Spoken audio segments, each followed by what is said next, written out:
Kumar Halim ID থেকে আপনি লিখেছেন রমজান রোজা রেখে হাত পায়ে নখ কাটা যাবে কিনা। শিউলি যেমন আপনি লিখেছেন, আমার নাম শিউলি, আমি মাঝে মাঝে বসে সুন্নত নামাজ পড়ি, এটা কি জায়েজ?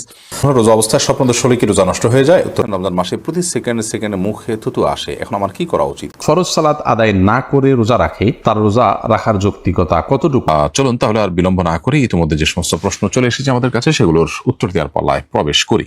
আপনি যদি সুন্নত নামাজগুলো বসে বসে আদায় করেন কোনো অসুবিধা নেই, কারণ সুন্নত নামাজ এটি এক্সট্রা এবং অতিরিক্ত, তো অতিরিক্ত নামাজগুলো কেউ বসে পড়লে সালাত আদায় হয়ে যাবে। যদি তিনি শরীরটা একটু খারাপ লাগছে সেই জন্য বসে পড়েন, তাহলে সেক্ষেত্রে সালাত তার হয়ে যাবে, তবে দাঁড়িয়ে পড়া উত্তম। আর ফরজ সালাতে আপনাকে অবশ্যই দাঁড়িয়ে পড়তে হবে সামর্থ্য থাকলে। রোজা রাখা অবস্থায় কি গুপ্তাঙ্গের লোম পরিষ্কার করা যাবে? উত্তর হলো করা যাবে, কোনো অসুবিধা নাই, এর ফলে রোজার বা সিয়ামের কোনো ক্ষতি হবে না।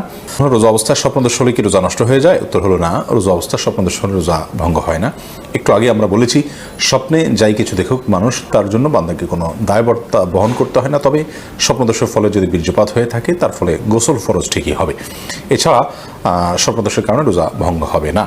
কুমার হালিম আইডি থেকে আপনি লিখেছেন রমজান রোজা রেখে হাত পায়ে নখ কাটা যাবে কিনা। জি ভাই, রমজান রোজা রেখে হাত পায়ে নখ কাটা যাবে, চুল কাটা যাবে, কোনো অসুবিধা নেই। আপনি সরিষার তেল অথবা অন্য কোনো প্রসাধনী, হালাল প্রসাধনী ইত্যাদি মাখতেও পারবেন, কোনো অসুবিধা নেই, এতে রোজা ভঙ্গ হবে না। আতর ব্যবহার করতে পারবেন, মেসওয়াক করতে পারবেন, এর ফলে রোজা ভঙ্গ হবে না। একজন লিখেছেন, আমার স্ত্রীর 2 ভরি স্বর্ণ আছে, আমি যাকাত থেকে বাঁচার জন্য আমার নাবালক 2 ছেলেকে দিয়ে দিতে চাচ্ছি, দিতে পারবো কিনা। প্রথম কথা হলো, 2 ভরি স্বর্ণ থাকলে সেটার জাকাত কিন্তু আসে না, অর্থাৎ শুধু 2 ভরি স্বর্ণ যদি কারোর থাকে তাহলে সেক্ষেত্রে সেটা জাকাতযোগ্য সম্পদের মধ্যে গণ্য হয় না। ফলে আপনার এই সম্পদের জাকাত নিয়ে পেরেশান না হলেও চলবে। দ্বিতীয়ত কথা হলো যে 2 ভরি স্বর্ণের পাশাপাশি যদি আপনার অন্য কোনো টাকা পয়সা থাকে বা অন্য কোনো ব্যবসার মাল থাকে, যেগুলো একত্র করলে বা অন্য জাকাতযোগ্য মাল যদি সাথে থাকে, সেটা যদি একত্র করা হয় তাহলে সেক্ষেত্রে উভয়টার যে সামষ্টিক মূল্য সেটা যদি 52.5 ভরি রূপার সমপরিমাণ হয় তাহলে কিন্তু জাকাত আবার প্রযোজ্য হবে ঠিকই।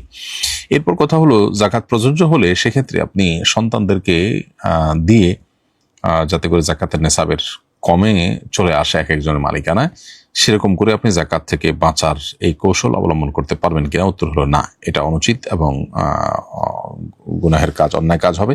তবে যদি এরকম করেন তাহলে সেক্ষেত্রে ঠিকই আপনার উপরে জাকাত বর্তাবে না।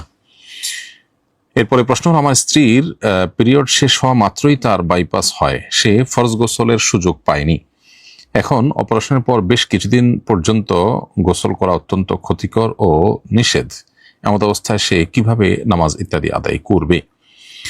উত্তর হলো যে, যেহেতু একটা অপারগতা এবং একটা ওজর তার সামনে এসে দাঁড়িয়েছে, অতএব গোসল না করে তিনি তায়াম্মুম করে নিয়মিত নামাজ আদায় করবেন সাধ্য অনুপাতে। তায়াম্মুম হবে তার জন্য গোসলের বিকল্প, এবং আল্লাহ রাব্বুল আলামিন মানুষকে একেবারে দেয়ালে পিঠ ঠেকিয়ে দেন না, বরং আল্লাহ তাআলা বলেছেন, লা ইউকাল্লিফুল্লাহু নাফসান ইল্লা উসআহা, মানুষকে তার সাধ্যের বাইরে কিছু আল্লাহ চাপিয়ে দেন না। তবে হ্যাঁ, সাধ্যে যতক্ষণ থাকে ততক্ষণ ঠিকই আল্লাহ যা নির্দেশ করেছেন সেটাই করতে হয়। যদি সাধ্যের বাইরে চলে যায় তখন আল্লাহ তাআলা বিকল্প যেটা দিয়েছেন সেটা আমাদের জন্য প্রযোজ্য হয়।